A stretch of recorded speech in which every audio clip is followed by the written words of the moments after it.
Heracles, known to the Romans as Hercules, was the greatest of all Greek heroes. Son of Zeus and a mortal woman, he was destined for greatness, but also for endless trials. Hera, queen of the gods and jealous of Zeus' infidelity, hated Heracles from birth. She cursed him with madness, and in his frenzy, he committed a terrible crime against his own family.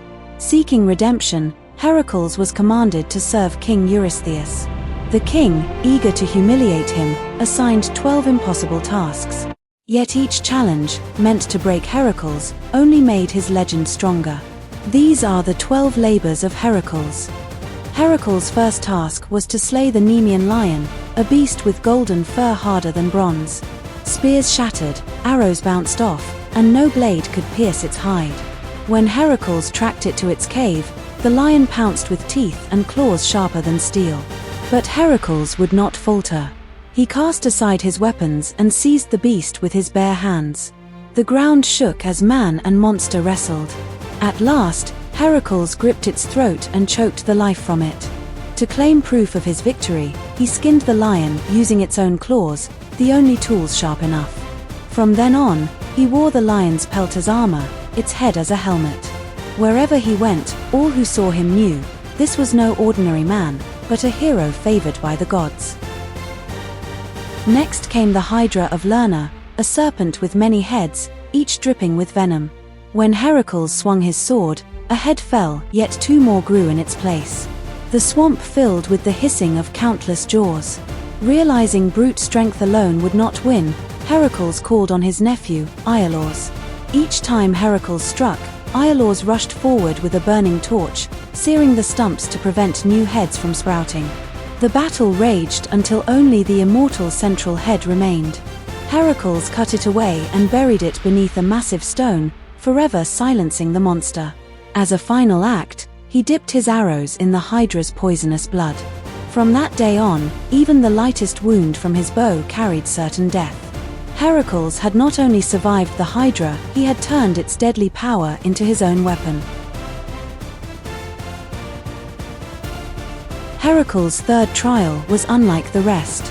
He was ordered to capture the Lernaean Hind, a sacred deer of Artemis with golden antlers and hooves of bronze. Swift as the wind, it could outrun arrows and cross mountains in a single leap. To slay it would anger the goddess herself, so Heracles had to take it alive. For a year he pursued the creature through forests and across rivers, never resting, never giving up. At last, when the hind paused to drink at a stream, Heracles cast his net and caught it unharmed. When Artemis confronted him, furious at her stolen beast, Heracles explained that he acted under command. Reluctantly, she allowed him to continue, and he carried the deer to Eurystheus, proving not just strength, but patience and endurance. The fourth task was to capture a monstrous boar that terrorized the slopes of Mount Erymanthus. Larger than any bull, its tusks could rip through armor, and it gored farmers' fields with savage fury. Heracles tracked it high into the mountains, where the snow lay deep. As the beast charged, Heracles drove it into the drifts, where it floundered and slowed. Seizing the moment, he bound it with chains and dragged it down the mountain alive. When he presented the boar to King Eurystheus, the cowardly king was so terrified he leapt into a bronze jar to hide.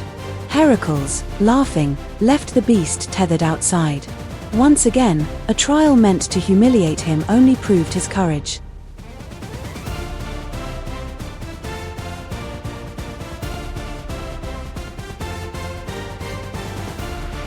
The fifth labor seemed humiliating rather than heroic. Heracles was ordered to clean the Augean stables. These belonged to King Augeas, and for 30 years they had not been touched. Thousands of cattle lived there, and the filth lay in mountains. The stench alone was unbearable. Eurystheus thought this task beneath a hero's dignity, impossible to finish in one day. But Heracles, ever cunning, refused to wield a shovel. Instead, he diverted 2 mighty rivers, cutting channels straight through the stables. The waters rushed in, sweeping away decades of filth in a single flood. By sunset, the stables gleamed, cleaner than they had ever been. In one stroke, Heracles proved that true strength lies not only in muscles, but in cleverness and will. Next, Heracles faced the Stymphalian birds, a flock of man-eating creatures that dwelled in a swamp. Their feathers were of bronze, sharp enough to pierce armor, and their cries rang out like death.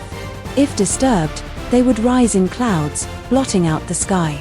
To fight them, Heracles received help from Athena, who gave him a rattle forged by Hephaestus. When he shook it, the birds burst from the trees in panic. As they took to the air, Heracles drew his bow and shot them down one by one, his poisoned arrows never missing their mark. The survivors fled, never to return, and the people of the land were free once more.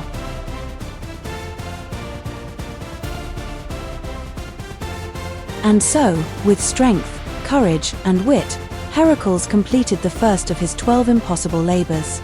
But this was only the beginning. Greater challenges still awaited him. From monstrous beasts to impossible trials, his journey was far from over. If you enjoyed this tale of heroism, don't forget to like, share, and subscribe to Divinity Decoded for more mythological adventures.